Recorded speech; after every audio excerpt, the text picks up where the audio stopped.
Welcome to the retouching the Photoshop side of the Still Life Masterclass. It's here we get to kind of like dive in and make the magic happen, as I've said before. As you know, we've been shooting on white and gray, primarily the two background colors that we can work with in Photoshop. So we're going to talk about blending modes and how important it is. I think that because I've been doing this a lot with portraits, using a white background or a gray background, and then adding the texture, that it gives me the ability to not have to carry all these different backdrops with me. I can make the creative decision later after the fact in Photoshop. So that, I think, is a really good positive side to not having a background like this behind me that's now locked into. Well, you could probably throw some texture over the top of that, but you don't have the control that you would have if you shot it on a gray or a white backdrop. So let's take a look at a couple things in Photoshop on blending modes. Now, I am not an expert in Photoshop or an expert on blending modes. I always say I'm kind of a backyard, or a hack. I used to call it the backyard mechanic, I'm a hack.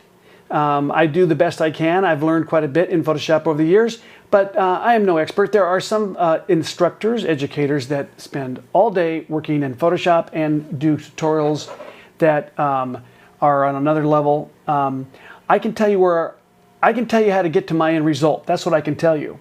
And so I've learned quite a bit, and I'm going to share that with you. So, and when I say this, not to pat myself on the back, but I think I was one of the first photographers around that was really using gray as a standard 50% gray as a backdrop to add a texture to. So, and I picked that up by understanding blending modes. And that gave me the thought, what if I shot a subject on gray or white or black? Can I go later and attach a texture or something to it? So it's sort of this round circle effect of you take a picture, you work in Photoshop, it gives you ideas as to how to take a picture. So I'm going to go and dive in here and show you a couple things. So we have in front of me a file that's got a black, 50% gray, mid-gray, and a pure white. So these are, I think, three primary options that I work with in working with blending mode. So yes, we mix color, and there's some things you can do with color, but let's go and work on the simplest concept of blending modes as possible, and then you can take it to another level from there. And I'm continuing to learn. Photoshop is evolving, which helps. So let's take a look at I just took a backdrop of, I think, flypaper textures.com, and I just crunched it. Let's go back and put this on standard normal mode. Okay, so it's kind of crunched, but it's overlaying now. It's on top of this layer that I've got these black, gray, and white. So without any blending mode, that's what it looks like. So if I add, let's say, darken, well, we notice that it disappears from my black. If I go to multiply, it takes my mid-tone gray, the texture that's over the top of that, and it knocks it by 50%, or at least that's what I'm assuming it looking at that. So that would be 100%, 50%, and that on that gray. But on the white, it keeps it as 100%. So we go to color burn. That now only reveals this backdrop on the gray, but it makes it pure black. Interesting. Linear now shows up on white, color burn. So you can go through here in real time and take a look. So if I go to lighten, amazing, it shows up on the blacks. Gray, or a screen does a 50% lighten on the gray, and then you go to color burn. So if you look at these, whoops, I'm going to hold it down. You've got a line right under dissolve and above darken. You got a line under darken and above lighten. You have a line under lighten color and above overlay, and under hard mix and difference you have a line, and then hue, above hue, and below divide you have a line. That puts this in groups, okay? So the easiest way to sort of think about this is not 100% accurate, but close enough to where the opposite of darken would be lighten. So see that? It's not 100%, but multiply, the opposite would be screen. Color burn, dodge, or color dodge. I hope that helps. It's not, again, 100% the way it works, but if you apply the multiply, or this in this range here, it generally works on the white side of things. If you go over here, it generally works on the blacks side of things. So if you want to attach a texture to a black, you use, like, say, screen, or, well, yeah, probably screen. If you want to attach to white, you use multiply. All right, overlay only works with gray. So it reveals something in gray and conceals it in both black and white. Soft light is just a 50% value of the same thing on gray. Hard light now is revealing in white and in gray. Vivid is super saturated, only in gray. Linear is a super saturated, only in gray and white. Pen light is a, well, you can see a little line there, but it's looking at probably a 50% value and revealing anything that's 50% above value. So, and there's a couple tutorials that I've looked at that are really good. One is by Corey Barker, who I, for a long time, taught for Kelby 1, Kelby training. And so I watched that, got some really good insight on that. And again, the only way you're going to really learn blending modes is to go and practice. So, and you're going to probably use very minimal a number of blending modes, like I do, just a handful at best. So let's look at let's go over here and bring that up. We're going to come back to multiply, but we're now on a darker grayish background. I use this background a lot. It's crunched, so it looks kind of funky. But so let's take a look at what that looks like, and we're going to end up in multiply. But so multiply attaches that texture to a white. It looks really kind of cool when I work it with white.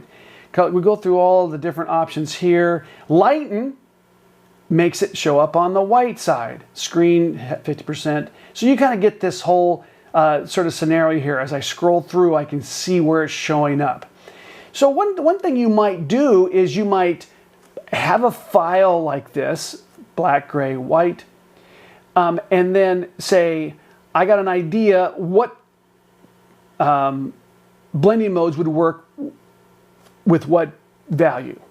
And then you just scroll through and you go, ah, that works. And then you can maybe plan ahead. But let's leave that on multiply for a second. There it is. Okay, and then we're going to go to screen, but let's go up to the top here and go to normal. So this is again, I crunched it, but it's a light value texture.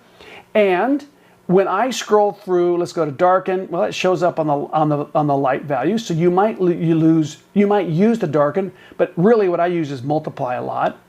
If we go down to screen, guess where it shows up? On the black side. So if you have a black background and there's nothing there, and you go, I want to add something to it. Well, use the blending mode screen, it'll pop up.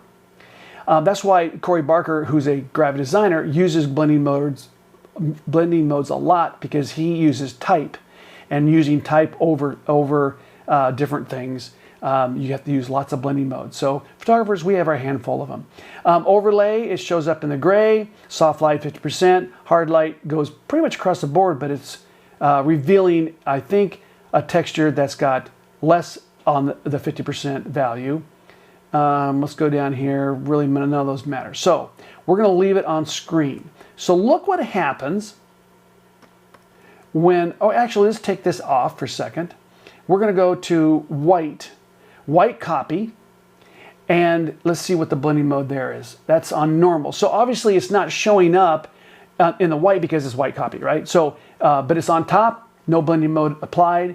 As we scroll down, we can see that in the darken, it's not showing up, but in lighten, it will. And then overlay is on the gray. So that gives you an idea of what that looks like with white type. So let's go to the next one is black type. Okay, so let's go up to here and start on normal. And same thing, it's on top. It's not revealing the black because it's black. So let's go down to darken, nothing happens. And in color burn, it disappears on the white. Okay, so let's go to lighten and overlay, it shows up. All right, well, not a whole lot of revelation there, but let's go to black, and we're going to go again, and we're going to try it. My point here was I'm going to now show you my textures. So now what we're going to do is look at blending modes on top of a texture that's got a blending mode. Why is that important? Well, so let's just say you have an old piece of wood and you want it to look like an old Texaco beat up weathered sign. And you can do that by taking a picture of an old barn or weathered wood, and then you take a typeface like blend this, I've got black type here or white type, and you can go and use a blending mode, especially overlay, to go make it look weathered. So it's kind of fun to mix blending modes on top of a background that's got a blending mode to it. So that gets really complicated. That's like a dream within a dream. I'm not going to go into that too far, but when I go and build my backgrounds in my still lifes, you will see on occasion I will do a blending mode on top of a blending mode, and some kind of cool things happen there. So, again, what I'm hoping you get out of this little session is that how important blending modes are, and when you can ahead of time say, I've got a dark value or black or a gray value background or a white background, I can now do just about anything I want in adding textures and things to it, making really cool stuff. Now, I went down to Mexico and I photographed the refugees down there, and I'd been using gray a lot, 50% gray on backgrounds and adding textures. And I thought, I'm going to try something different, and I kind of tested the white a little bit. So before I went down there, I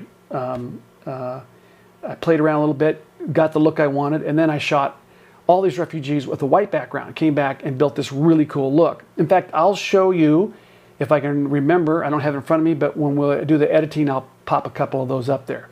All shot on white background. It doesn't look like it's a white background, it looks like it's a model, texture, grungy, whatever, but it's all on white, makes it very easy. I had an X drop, I just pop it up anywhere with an X drop, as long as the wind's not blowing, and then have a subject up it and shoot really quick. And so I did it on the streets, literally shot these refugees right outside of the camps and underneath the tree, and it was pretty incredible. So I think what I'd love to have you get out of this whole thing is that once I understand this side of the Photoshop and process with blending modes, whatever, then it allows me to plan out a technique or a photo shoot that I can do. And then, people go, how did you come up with that? Well, again, it's that circle of, we got the capture side, we got the retouching side, and they work together. And one gives you an idea and the other one gives you an idea, and they just start building on top of each other. So we are now going to go, and I'm going to show you another kind of quick, basic approach to blending modes with two still lifes, and we're going to get into a couple full-blown retouches of the still life. But I want to show you how simple it is to attach a texture to a background, a white background, a gray background, and give you some insight on that. So we're going to do that next.